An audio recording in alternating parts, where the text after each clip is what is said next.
continuing the story of Genesis in the Jerusalem Bible translation. Chapter 48, Jacob adopts Joseph's two sons and blesses them. Sometime later, it was reported to Joseph, "Your father has been taken ill." So he took with him his two sons, Manasseh and Ephraim. When Jacob was told, "Look, your son Joseph has come to you," Israel, summoning his strength, sat up in bed.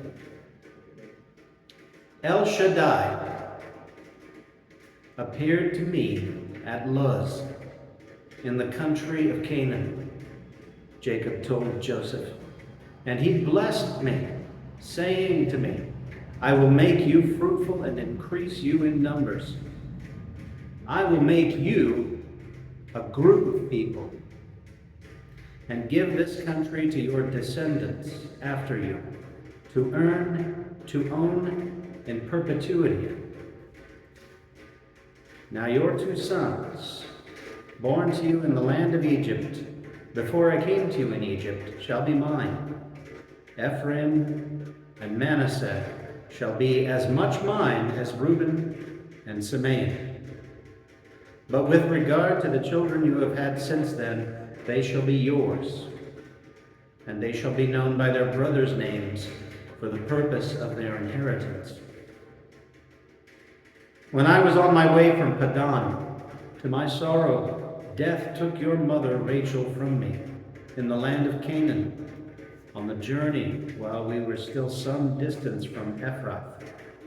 I buried her there on the road to Ephrath at Bethlehem. When Israel saw Joseph's two sons, he asked, "Who are these?" "They are my sons, whom God has given me here," Joseph told his father. "Then bring them to me," he said, "that I may bless them." Israel's sight was failing because of his great age, and so he could not see. Joseph therefore made them come closer to him, and he kissed and embraced them. Then Israel said to Joseph, "I did not think that I should see you again, but God has let me see your family as well." Joseph took them from his lap and bowed to the ground.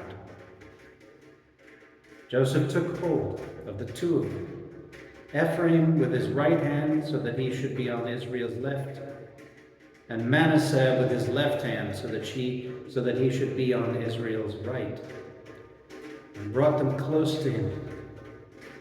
But Israel held out his right hand and laid it on the head of Ephraim, the younger, and his left on the head of Manasseh, crossing his hands. Manasseh was, in fact, the elder.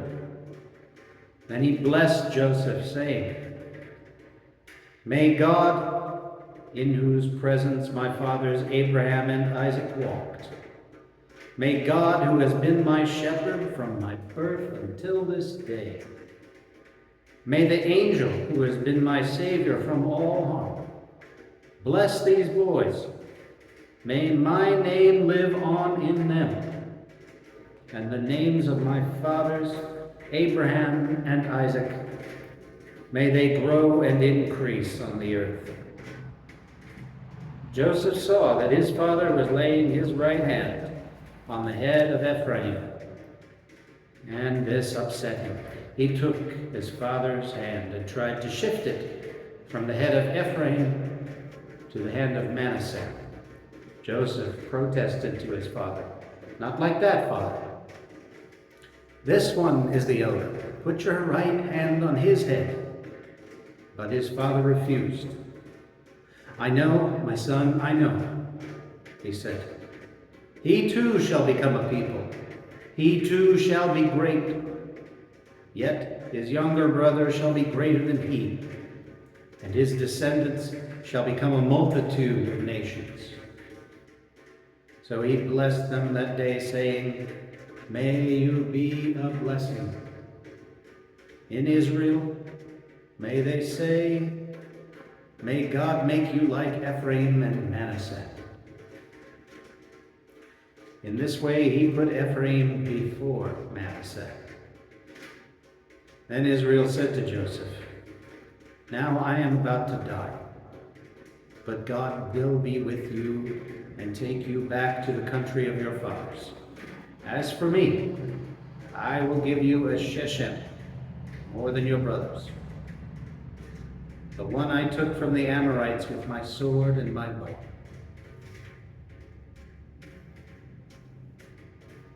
Chapter 49, Jacob's blessings. Jacob called his sons and said, gather together that I may declare to you what lies before you in time to come. Gather round, sons of Jacob, and listen. Listen to Israel, your father. Reuben, you are my firstborn, my vigor, and the first fruit of my manhood. Foremost in pride, foremost in strength, uncontrolled as a flood. You shall not be foremost, for you mounted your father's bed, and so defiled my couch to my hurt. Simeon and Levi are brothers. They carried out their malicious plans. Let my soul not enter into their counsel, nor my heart join in their company. For in their rage they have killed men. In their fury they hamstrung bulls.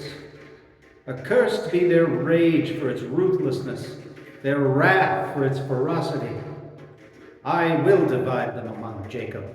I will scatter them among Israel. Judah, your brothers shall praise you. You grip your enemies by the neck. Your father's sons shall do you homage. Judah is a lion cub. You climb back, my son, from your kill. Like a lion he crouches and lies down, or a lioness. Who dare arouse him? The scepter shall not pass from Judah, nor the mace from between his feet, until he come to whom it belongs, to whom the people shall render obedience. He ties up his young ass to the vine. To its stock the foal of his she-ass. He washes his coat in wine. To its stock the foal of his she-ass. He washes his coat in wine, his cloak in the blood of the grape. His eyes are cloudy with wine. His teeth are white with milk. Zebulun lives by the shore of the sea. He is a sailor on board the ships. He has Sidon close by him. Issachar is a strong ass, lying down in the midst of the sheepfolds. He saw how good it was to take his ease, how pleasant was the country. So he bowed his shoulders for the load. He became a slave to forced labor. Dan is judge of his people, like each one of the tribes of Israel. May Dan be a serpent on the road, a viper on the path, who bites the horse on the hock and its rider falls backward. I trust in your salvation, Yahweh. Gad, robbers rob him, and he robs and pursues them.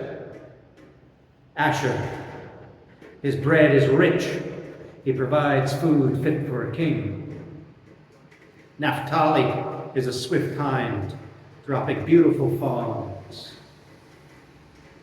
Joseph is a fruitful creeper near the spring, whose tendrils climb over the wall.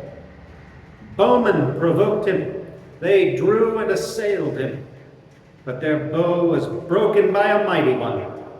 The sinews of their arms were parted by the hands of the mighty one of Jacob, by the name of the stone of Israel, by the God of your father who assists you, by El Shaddai, who blesses you, with blessings of heaven above, blessings of deep lying below, blessings of breasts and wombs, blessings of grain and flowers, blessings of ancient mountains, bounty of the everlasting hills.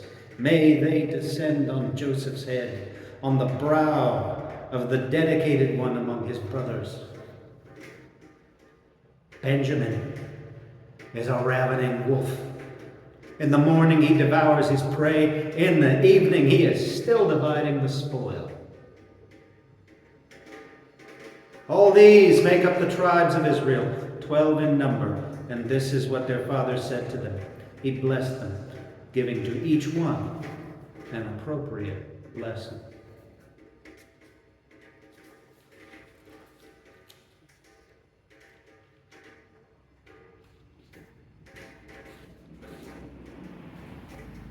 Jacob's last moments and his death. Then he gave them these instructions. I am about to be gathered to my people. Bury me near my fathers, in the cave that is in the field of Ephron the Hittite, in the cave in the field at Machpelah, opposite Mamre, in the land of Canaan, which Abraham bought from Ephron the Hittite as a burial plot. There Abraham was buried and his wife Sarah. There Isaac was buried and his wife Rebekah. There I buried Leah. I mean the field and the cave in it that were bought from the sons of Heth. When Jacob had finished giving his instructions to his sons, he drew his feet up into the bed and, breathing his last, was gathered to his people.